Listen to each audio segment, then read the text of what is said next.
I rise to speak on the Carriage of Goods by Sea Bill 2024, which seeks to reenact the Indian Carriage of Goods by Sea Act 1925. The bill is significant as it aims to align Indian maritime law with international standards, particularly the Brussels Convention, and addresses the responsibilities, liabilities, rights, immunities, and related to the carriage of goods by sea.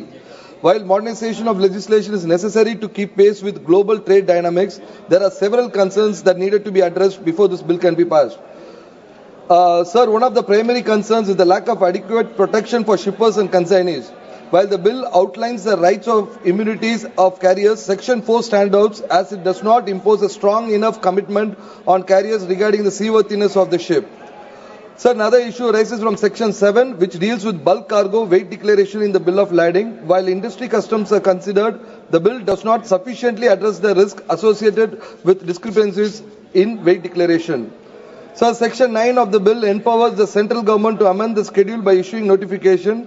While flexibility is important, this provision grants the government unchecked powers to make amendments without adequate consultation with industry stakeholders.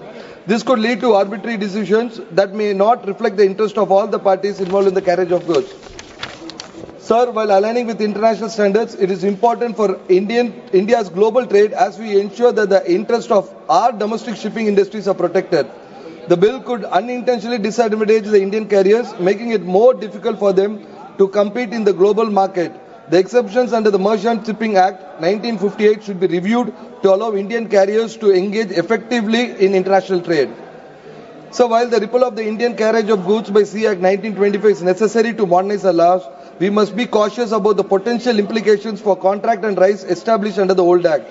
Although Section 12 ensures that the repeal will not affect actions taken under the 1925 Act, we should ensure that this transition does not disadvantage smaller players or entitled with limited resources in the maritime industry.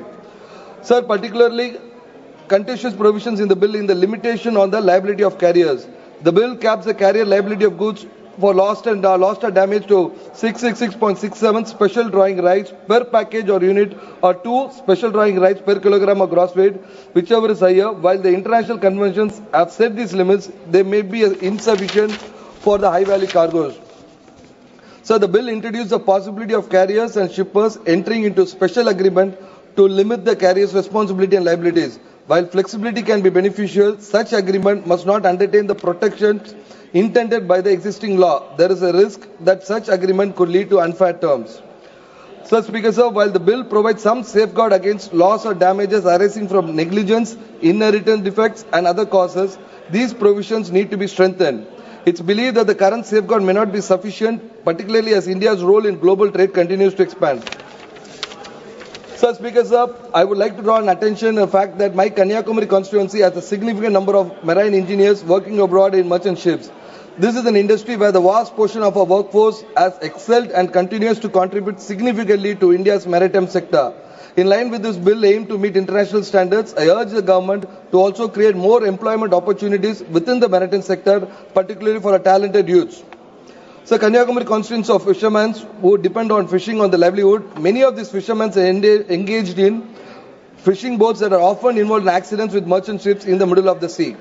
These accidents lead to significant damage to fishing boats. Unfortunately, the fishermen are unable to claim compensations for these losses and injuries. I request the Honourable Minister to address the issue through this bill. Fishermen are crucial to our economy and their livelihood should be protected. We must create provisions within the bill that ensures fishermen who suffer losses due to accidents with merchant ships receive inadequate compensation. Sir, Speaker Sir, the increasing centralization of power in India has raised concerns about the erosion of federalism and the autonomy of key institutions. The central government's growing influence over bodies like ED, CBI, Judiciary and the Election Commission undermines their independence. Additionally, the centralization of power in areas like RBI, GST management, national education policies diminishes the state autonomy. This concentration of power risks weakening the balance of federalism, making it harder for states to address local needs effectively. Protecting the autonomy of institutions and ensuring a fair federal structure is crucial for India's democratic integrity. In the conclusion, while the Carriage of Goods by Sea Bill 2024 is a step forward in modernization of maritime law, we must address several critical concerns to ensure that the bill does not inadvertently harm Indian traders, industries and the domestic shipping sector.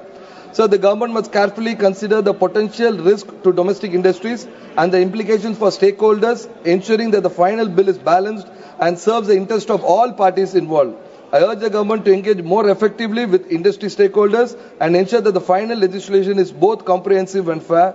We seek a bill that modernizes the law while protecting Indian interests in global trade. Thank you, sir.